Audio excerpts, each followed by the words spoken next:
শ্রীরামকৃষ্ণ দেবের জন্ম মহোৎসব উপলক্ষে আজ ভোর থেকেই বেলুড় মঠে ভক্তদের সমাগম। ভোরে মঙ্গলারতির মাধ্যমে পুজোর সূচনা হয়। এরপর সারাদিন ধরে মন্দির ও মন্দির সংলগ্ন মাঠে বিভিন্ন ধর্মীয় অনুষ্ঠানের আয়োজন করা হয়েছে। সকাল থেকে বেলুড় মঠের ভেতরে বসেছে মেলা। তৃণমূলে যোগ দিলেন সদ্য পদত্যাগী সিপিএমের রাজ্য কমিটির সদস্য প্রতীকুর রহমান। প্রতীকুর রহমানকে পাশে নিয়ে শনিবার সিপিএমের নতুন প্রজন্মকে বার্তা দিলেন অভিষেক বন্দ্যোপাধ্যায়। তৃণমূলে যোগদানের পরই প্রতীকুর রহমানকে দল থেকে বহিষ্কারের কথা ঘোষণা করলেন মোহাম্মদ সেলিম। আমি তৃণমূল কংগ্রেসের সঙ্গে এসছি, অভিষেক ব্যানার্জির সঙ্গে এসছি। প্রতীকুর আমাকে নিজে এসে বলছে, দাদা দল যদি আমাকে টিকিট দেয়ও আমি টিকিট নেবো না। প্রতীকুরের প্রতীক বদল, কাস্তে হাতুড়ি ছেড়ে তৃণমূলে যোগ দিলেন সদ্য পদত্যাগী সিপিএমের রাজ্য কমিটির সদস্য প্রতীকুর রহমান। 2024 লোকসভা নির্বাচনে যার বিরুদ্ধে সিপিএম প্রার্থী হিসেবে প্রতিদ্বন্দ্বিতা করেছিলেন, শনিবার সেই অভিষেক বন্দ্যোপাধ্যায়ের হাত ধরেই তৃণমূলে পথ চলা শুরু হলো প্রতীকুর রহমানের। আমতলায় তৃণমূলের সাংসদ কার্যালয়ে প্রতীকুরের সঙ্গে বৈঠক করে তাকে দলে নেওয়ার কথা ঘোষণা করেন অভিষেক বন্দ্যোপাধ্যায়। পরিয়ে দেন উত্তরীয়।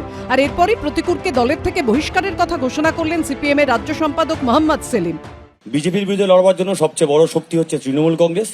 তাই আমি তৃণমূল কংগ্রেসের সঙ্গে এসছি, অভিষেক ব্যানার্জির সঙ্গে এসছি, মমতা ব্যানার্জির সঙ্গে এসছি। শত্রু শিবিরে কেউ যদি যোগ দেয় বা বিশৃঙ্খলা তৈরি করে পার্টির মধ্যে, আমরা সিদ্ধান্ত করলাম রাজ্য কমিটির তরফ থেকে, রাজ্য কমিটির সদস্য প্রতীকুর রহমান তাকে তৎক্ষণাৎ বহিষ্কার করা হয়েছে।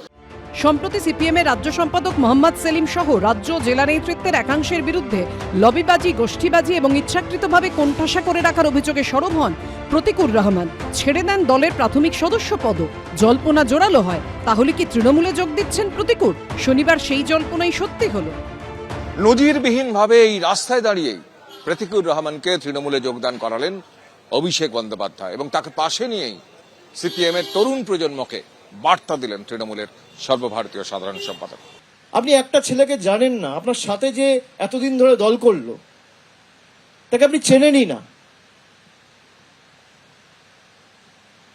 আপনি তাকে আগেই ঘোষণা করে দিলেন যে সে বেঈমান, সে গদ্দার, খুব গায়ে জ্বালা সেলিম বাবুদের আর অন্য দলেরও যারা অনেক তরুণ প্রজন্মের প্রতিনিধিরা যারা এক বুক আশা, আকাঙ্ক্ষা, স্বপ্ন নিয়ে রাজনীতিতে এসছেন, তাদেরকে বলবো তৃণমূলে আসুন। যদি কেউ আসতে চায়, আমি যতদিন আছি আমি নিশ্চিতভাবে চেষ্টা করে দেবো তারা যেন সুযোগ পায়।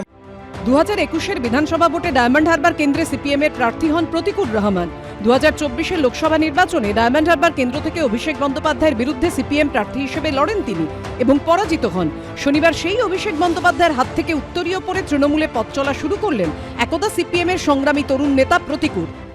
আর আমরা তো যখন সিপিআইএম এ ছিলাম তৃণমূলকে বিজেমূল বলে অনেক রটিয়েছি।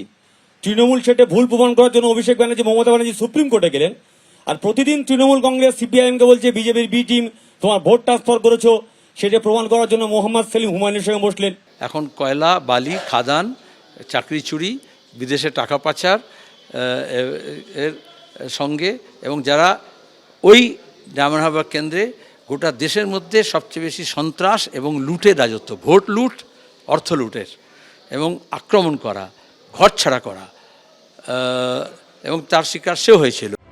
সিপিএম থেকে তৃণমূলে এবার প্রতীকুর রহমানের রাজনৈতিক ভবিষ্যৎ কি? কৃষ্ণেন্দু অধিকারী ও উজ্জ্বল মুখোপাধ্যায়ের রিপোর্ট, এবিপি আনন্দ।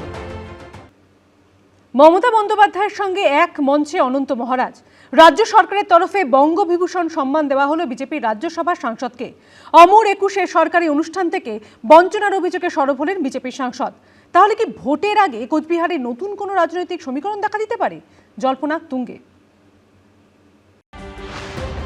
বৃহস্পতিবার তৃণমূলে যোগ দিয়েছেন কার্শিয়াংয়ের বিজেপি বিধায়ক বিষ্ণুপ্রসাদ শর্মা। আর শনিবার মমতা বন্দ্যোপাধ্যায়ের সঙ্গে এক মঞ্চে দেখা গেল বিজেপির রাজ্যসভার সাংসদ নগেন্দ্র রায় ওরফে অনন্ত মহারাজকে, যা ফের উস্কে দিল জল্পনা।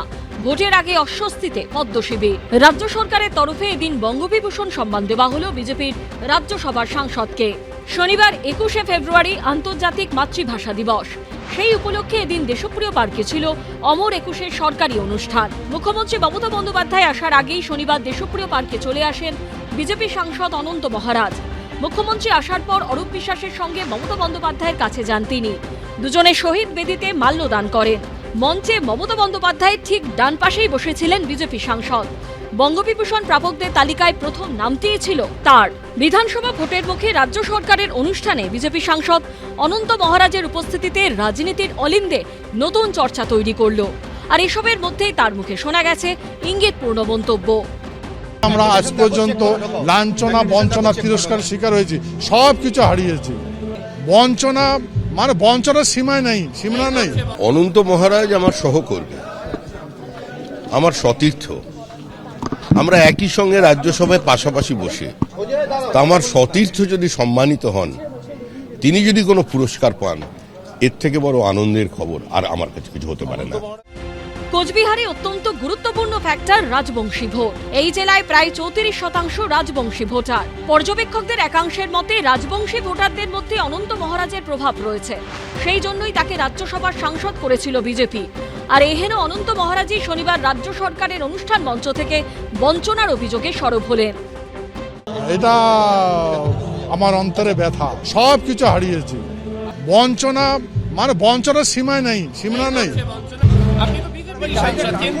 হলে কি হলো, বিজেপি সংসদ হলে কি হলো? আমি সারা ভারতবর্ষের জন্য বলবো না, আমাদের মানুষের জন্য বলবো না, কিন্তু কিছু করছে না তো।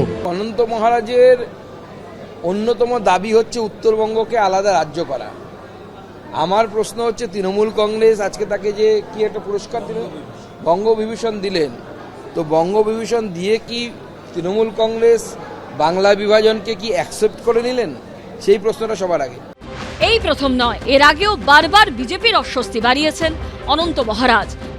অনন্ত মহারাজ আজকে এসে তিনি তার রাজবংশী ভাষায় বক্তৃতা দিয়েছেন এবং কবিতা বলেছেন। এ অতি একটা সুমধুর সম্মিলিত প্রচেষ্টা। এরপরে রাজনৈতিকভাবে উনি কি করবেন সেটা সামনের দিনই বোঝা যাবে, সামনের দিনেই বোঝা যাবে। 2022 ফেব্রুয়ারিতে চিলা রায়ের 512তম জন্মদিবস উপলক্ষে এক মঞ্চে দেখা গেছিল মমতা বন্দ্যোপাধ্যায় ও অনন্ত মহারাজকে। 2024 সালে লোকসভা ভোটের পরপর কোচবিহারের চকচকার বাড়িতে গিয়ে বিজেপি সাংসদ অনন্ত মহারাজের সঙ্গে দেখা করেছিলেন মমতা বন্দ্যোপাধ্যায়। মুখ্যমন্ত্রী মমতা বন্দ্যোপাধ্যায়ের সঙ্গে সাক্ষাতে নদিনের মাথায় দিল্লিতে অমিত শাহের সঙ্গে বৈঠকে বসেন কোচবিহারের বিজেপি সাংসদ অনন্ত মহারাজ। তার ঠিক দুদিন পরে প্রধানমন্ত্রী নরেন্দ্র মোদীর সঙ্গে বৈঠক করেছিলেন বিজেপির রাজ্যসভার সাংসদ। এই আবহে সেই তিনি মমতা বন্দ্যোপাধ্যায়ের সঙ্গে মঞ্চ ভাগ করলেন। তাহলে কি ভোটের আগে কোচবিহারে নতুন কোনো রাজনৈতিক সমীকরণ দেখা দিতে পারে? মমতা বন্দ্যোপাধ্যায়ের মঞ্চে বিজেপি সাংসদের উপস্থিতি নিয়ে তৈরি হয়েছে এই প্রশ্ন। আশাবুল হোসেনের রিপোর্ট, এবিপি আনন্দ, কলকাতা। এবিপি আনন্দ, এগিয়ে থাকে, এগিয়ে রাখে।